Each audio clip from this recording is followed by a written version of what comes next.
இட்லி கடை படம் எப்படி இருக்குன்னு இப்ப பாத்துடலாம். ராஜ்கிரண் கீதா கைலாசமோட பையன் தான் தனுஷ்.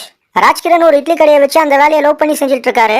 இங்க இருந்தா வேலைக்காகாதுன்னு சொல்லி நம்ம தனுஷ் சொந்த ஊரை விட்டு வெளிநாட்டுல போய் வேலை செய்யறாரு. அப்படி வேலை செய்யற தனுஷ் சில வருஷம் கழிச்சு மறுபடியும் சொந்த ஊருக்கே திரும்ப வராரு.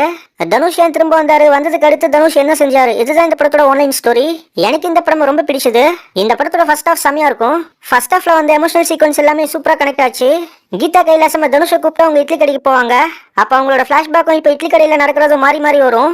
அந்த சீனா இருக்கட்டும் இல்லைனா ப்ரீ இன்ட்ரோல் சீக்வன்ஸா இருக்கட்டும், ஃபர்ஸ்ட் ஹாஃப்ல நிறைய இடங்கள்ல இந்த படம் எமோஷனலா நல்லா இருந்தது. குறிப்பா இன்ட்ரோல்ல ஏன் பாட்டன் சாமி வரும் சாங்கோட சீன் இந்த படத்தோட ஒரு பெரிய ஹைலைட்டா சொல்லலாம். இந்த எமோஷன் சீன்ஸ்லாம் ஒர்க் ஆச்சுன்னா நீங்களுமே 2-3 இடத்துல கண்கலங்கிறதுக்கான வாய்ப்பு இருக்கு. செகண்ட் ஹாஃப் எனக்கு டீசெண்டா இருந்தது. இவங்க அந்த சத்யராஜ் அருண்விஜயோட போர்ஷன் மட்டும் இன்னும் கொஞ்சம் பெட்டரா பண்ணியிருந்தா கண்டிப்பா இந்த படம் வேற லெவல்ல ஒரு படமா வந்திருக்கும். கிளைமேக்ஸ் இவங்க முடிச்ச விதம் செம. தனுஷ், நித்யமேனன், ராஜ்கிரண், கீதா கைலாசமோட பெர்ஃபார்மன்ஸ் சூப்பரா இருந்தது. ஜி பிரகாஷ் கலக்கிட்டாரு. அருண்விஜயோட ரோல் பாக்குறப்ப கண்டிப்பா ஆடியன்ஸ்க்கு இரிட்டேட் ஆகும். பட் அதுதான் அவர் கொடுத்த ரோலே. அடல் கண்டென்ட்லாம் பெருசா இந்த படத்துல எதுவும் கிடையாது. ஓவராலா ஒரு சாட்டிஸ்ஃபைங்கான மூவி தான் இந்த இட்லி கடை.